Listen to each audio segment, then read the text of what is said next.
Hello, welcome to education academy. आप सभी को नमस्कार।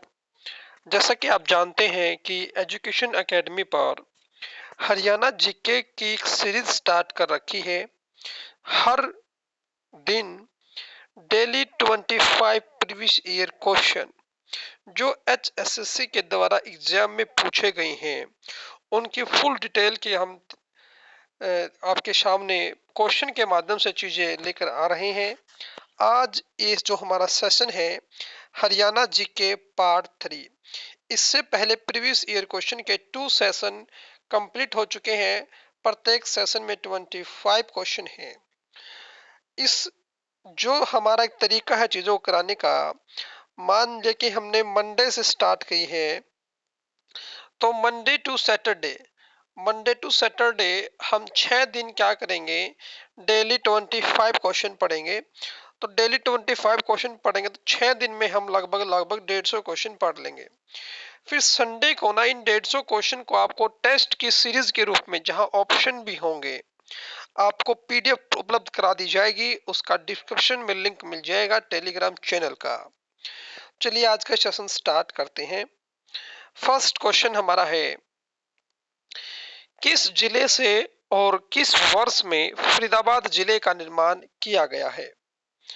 क्वेश्चन है कि किस जिले से, आप इसका आंसर लिखने की कोशिश कीजिए करें कि क्वेश्चन का क्या आंसर है, कि किस जिले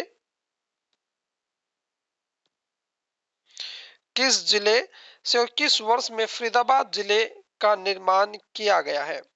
तो मैं आपको बता दूं कि जो फरीदाबाद है वो गुरुग्राम से अलग होकर बना है। गुड़गांव से अलग हुआ था फरीदाबाद। गुड़गांव से बनाया गया है फरीदाबाद 1979 में। 1979 में ऑप्शन मैंने नहीं लिए हैं। जो संडे को पूरे वीक के जितने क्वेश्चन बनेंगे उसमें आपको ऑप्शन मिलेंगे ताकि आप क्वेश्चन को चुन पाए। चलिए नेक्स्ट क्वेश्चन की तरफ चलते हैं। गुरुग्राम 1979 इसका आंसर था। चलिए फरीदाबाद के बारे में कुछ बातें जान लेते हैं। फरीदाबाद शहर की स्थापना 1607 में शेख फरीद ने की थी। ये पॉइंट भी एग्जाम में पूछे गए हैं जो मैं यहाँ पे दिखा रहा हूँ। इसे बाबा फरीद के नाम से भी जाना जाता है। यह पहले गुड़गांव का हिस्सा था जिसे 15 अगस्त 1979 को गुरुग्राम से अलग करके बनाया गया था। इतनी जानकारी आपको मिल जानी चाहिए फरीदाबाद से। नेक्स्ट क्वेश्चन की तरफ चलते हैं। हुड्डा का नामकरण क्या किया गया है। हुड्डा का जो नाम है वो बदल कर क्या कर दिया गया है, इसका नाम कर दिया गया है हरियाणा शहरी विकास प्राधिकरण। हुड्डा का नाम बदलकर हरियाणा विकास शहरी प्राधिकरण कर दिया गया है, हरियाणा शहरी विकास प्राधिकरण। इसके बारे में डिटेल ये है कि हरियाणा जो शहरी विकास प्राधिकरण है, पहले इसे हुड्डा के नाम से जाना जाता था। हुड्डा मतलब हरियाणा अर्बन डेवलपमेंट अथॉरिटी। अब इस हुड्डा का नाम क्यों चेंज किया गया है, क्योंकि ये भूतपूर्व अभी जो सीएम है भूपेंद्र सिंह हुड्डा, उनके नाम से मिलता जुलता नाम है, इसलिए मनोहर लाल खट्टर सरकार ने इसे चेंज कर दिया गया है। 1 जनवरी 2017 को इसका नाम चेंज कर दिया गया है। अब हुड्डा की स्थापना हुई कब थी, ये क्वेश्चन भी एग्जाम में पूछा गया है। हुड्डा जिसका अभी जो वर्तमान में नाम है हरियाणा शहरी विकास प्राधिकरण, इसकी स्थापना 13 जनवरी 1977 को हुई थी। तो दोनों पॉइंट आपको याद रखने हैं कि हुड्डा 1977 में बना है और इसका नाम चेंज किया गया है 2017 में। इसका हेडक्वार्टर पंचकुला में है। इतनी बातें आपको याद रखनी है हुड्डा से। नेक्स्ट क्वेश्चन की तरफ चलते हैं। हरियाणा में प्रधानमंत्री फसल बीमा योजना जो कि 2016 को लागू की गई थी, के अंतर्गत वाणिज्य और जो बागवानी फसलें होती हैं, जो फलदायनी यानी कि जो बागवानी फसलें होती हैं, उनके लिए कृषकों को द्वारा भुगतान की जाने वाली एक समान प्रीमियम राशि कितनी है। तो मैं बता दूं आपको, प्रधानमंत्री फसल बीमा योजना के तहत 5% इसका आंसर हो जाएगा कि 5% वो राशि है। किन पर है, वाणिज्य फसलों पर और बागवानी फसलों पर है, फलोद्यायनी। इसके बारे में फुल डिटेल इस प्रकार से है कि इसकी स्थापना जो की गई थी, प्रधानमंत्री फसल बीमा योजना की स्थापना 2016 को की गई थी, 13 जनवरी 2016 को। इसके अंतर्गत 4 कैटेगरियां मुख्य रूप से हैं। जो सबसे पहली कैटेगरी है वो है कि इसके अंतर्गत सभी प्रकार की फसल, चाहे रबी हो, खरीफ हो, वाणिज्य हो या बागवानी हो। तो ये क्वेश्चन तो पूछा जा चुका है, वाणिज्य और बागवानी, यानी कि 5% इसमें था। इसमें एक बात और याद रखनी है, जो खरीफ है उसके लिए 2% है, 2%, और रबी के लिए कितना है, 1.5% है, और ये जो हमारा वाणिज्य है ये 5% प्रीमियम का राशि। तो 3 कैटेगरी इसमें बांटी गई हैं। तो प्रधानमंत्री फसल बीमा योजना में जो रबी है, रबी फसल के लिए कितना है मेरे भाई, रबी फसल के लिए है 1.5%। उसके बाद है खरीफ कितना, 2%, और जो हमारी वाणिज्य है उनके लिए 5% है। तो तीनों का याद रखना है, 1.5, 2 और 5, 1 और 5, 2 और 5, दोनों बात, तीनों चीजों को ध्यान में रखना है। 2016 में बनाई गई है। पानीपत की तीसरी लड़ाई किसने जीती है? आप सभी जानते हैं कि पानीपत की तीसरी लड़ाई अहमद शाह अब्दाली ने जीती है। पानीपत की तीसरी लड़ाई जो 14 जनवरी 1761 को हुई थी, अहमद शाह अब्दाली और मराठों के बीच हुई थी। इसमें अहमद शाह अब्दाली और मराठों की हार हुई थी। 18वीं शताब्दी का सबसे बड़ा युद्ध माना जाता है इसको, 18वीं शताब्दी का सबसे बड़ा युद्ध है। पानीपत के युद्ध के बारे में खास बात यह है कि जितने भी पानीपत के युद्ध हुए हैं, पानीपत में तीनों बार, क्योंकि जो पानीपत से ही दिल्ली का रास्ता खुलता था, जो दिल्ली में एंट्री होती थी वो पानीपत के रास्ते होती थी, इसलिए इसमें पानीपत में ही युद्ध हुए हैं, पानीपत का। इस युद्ध का मुख्य उद्देश्य ये था कि जो मराठाओं को है उत्तर की ओर न जाने दिया जाए, उसे वहीं पर रोक दिया जाएगा, अहमद शाह अब्दाली। नेक्स्ट क्वेश्चन की तरफ चलते हैं। रेवाड़ी की लाल मस्जिद किसके शासनकाल में बनाई गई थी? रेवाड़ी की लाल मस्जिद, देखो इनके ना आप आंसर देने की कोशिश किया करें, सारे क्वेश्चन एग्जाम में पूछे गए हैं। तो रेवाड़ी की लाल मस्जिद अकबर के द्वारा, अकबर के शासनकाल में बनाई गई थी, अकबर। चलिए नेक्स्ट क्वेश्चन। हरियाणा साहित्य संगम का प्रथम संस्करण हरियाणा में कहाँ आयोजित किया गया? हरियाणा साहित्य का प्रथम संस्करण कहाँ आयोजित किया गया है? तो इसका हो जाएगा पंचकुला। पंचकुला में हरियाणा साहित्य संस्करण का प्रथम आयोजन किया गया। दिल्ली के मुख्यमंत्री अरविंद केजरीवाल हरियाणा के किस जिले से बिलोंग करते हैं?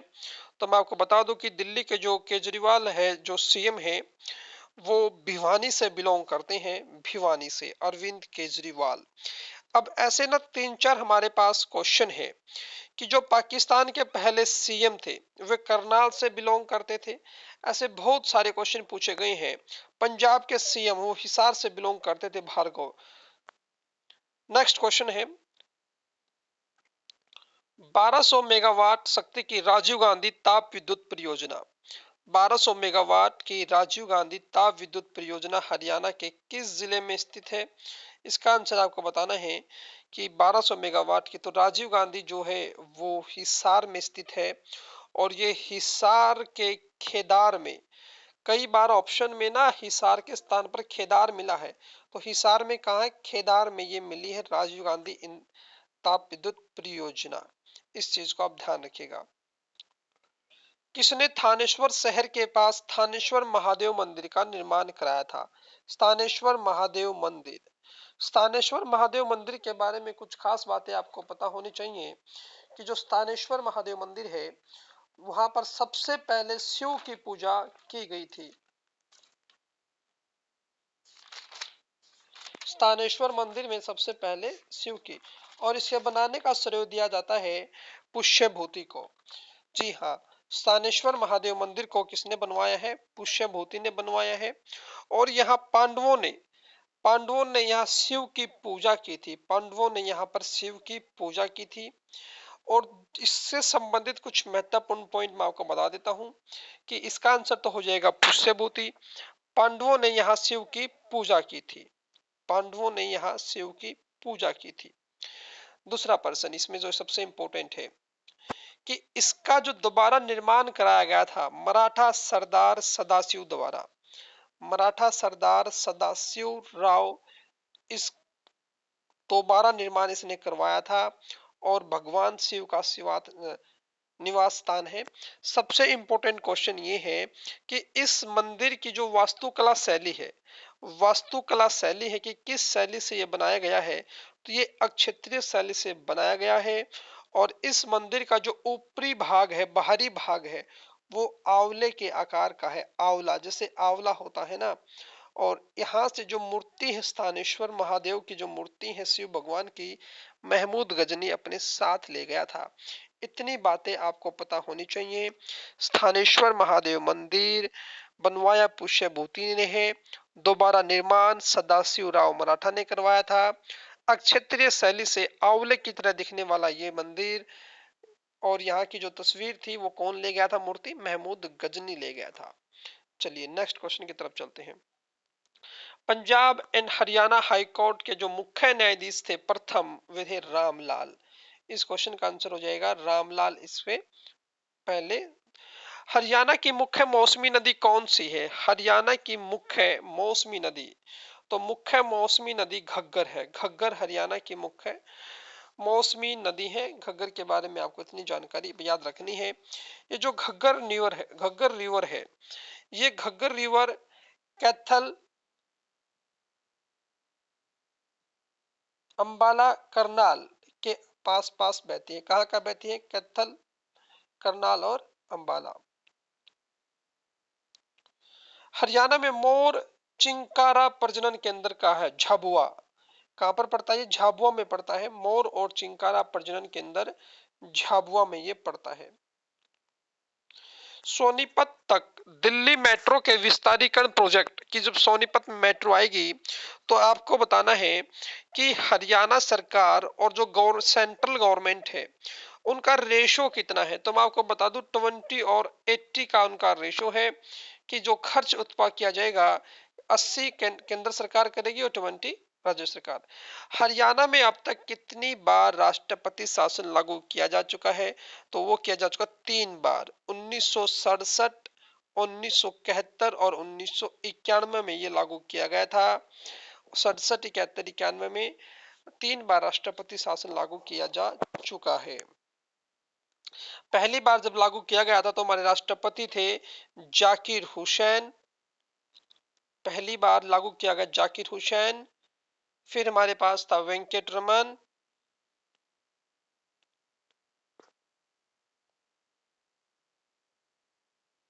बीडी जत्ती।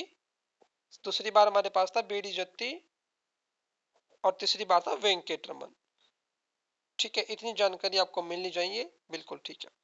करनाल में प्रति माह कौन सा मेला आयोजित किया जाता है? करनाल में प्रति माह पांडु का मेला आयोजित किया जाता है। करनाल में पांडु का मेला आयोजित किया जाता है प्रति माह।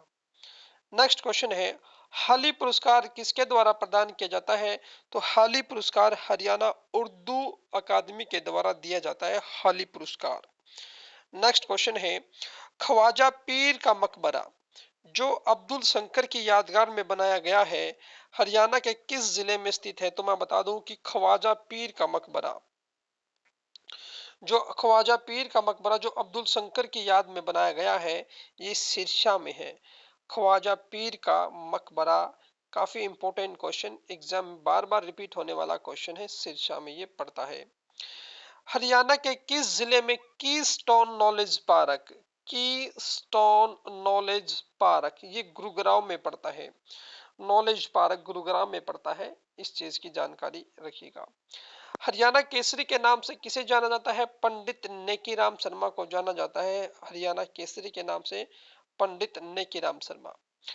पिंजौर का यादविंदर गार्डन में आयोजित आम उत्सव किस माह में संपन्न किया जाता है? काफी इंपोर्टेंट क्वेश्चन, रिपीट होने वाला बार बार।